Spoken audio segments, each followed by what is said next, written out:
ایسا نہیں ہے کہ جو چیزیں ہمارے دل کو بھا جاتی ہے وہ ہمیشہ ہی ہمارے لیے اچھی نہیں ہوتی۔ کچھ چیزیں اور کچھ لوگ ہمارے لیے ہی بنے ہوتے ہیں، لیکن ہمارے سوچے ہوئے وقت کے مطابق نہیں ہوتے۔ کبھی کبھار ایسا ہوتا ہے کہ جن چیزوں کو پانے کا تصور ہم نے کہانی کے آغاز میں کیا ہوتا ہے وہ ہمیں اس کہانی کے اختتام میں ملتی ہے۔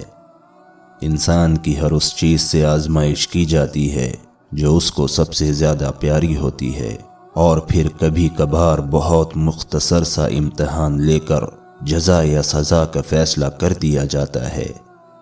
اور کبھی کبھار اللہ کو کوئی چہرہ اتنا پسند آ جاتا ہے کہ وہ اس چہرے کو بار بار دیکھنے کے لیے امتحان کو لمبا کر دیتا ہے۔ ایسا نہیں ہے کہ وہ تکلیف دیتا ہے، اور ایسا بھی نہیں ہے کہ وہ سنتا نہیں ہے، بس کچھ منزلوں کے راستے اس نے ایسے بنائے ہوتے ہیں کہ تمہیں ان تک پہنچانے کے لیے اللہ کی راہ سے ہو کر گزرنا پڑتا ہے۔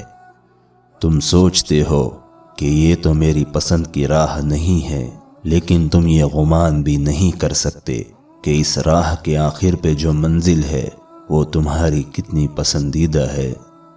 اصل میں وہ بڑے کامل انتظام سے اپنے سارے کام کرتا ہے، وہ بڑی ترتیب سے دعائیں قبول کرتا ہے، وہ چھوٹے چھوٹے راستوں سے گزار کر ہمیں بڑی منزلوں تک لے جاتا ہے، یوں ہی چھوٹے چھوٹے ذریعوں سے تمہیں معجزوں تک لے آتا ہے۔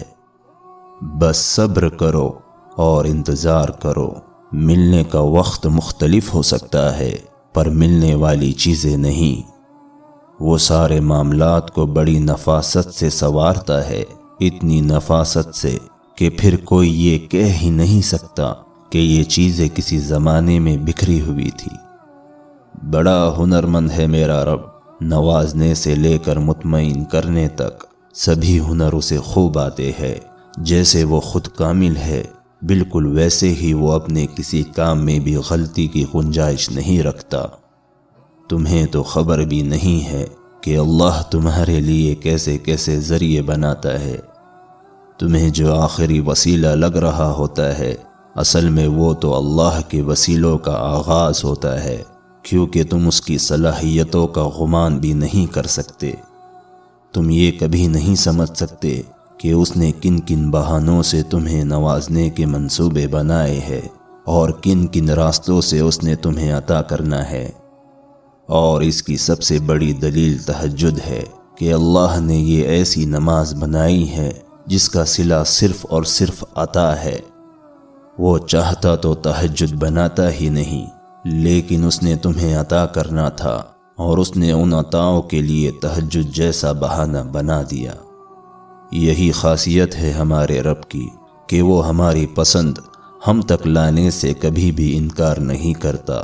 قبولیت کی ایک راہ بند ہو جائے تو وہ فوراً دوسری راہ دکھا دیتا ہے۔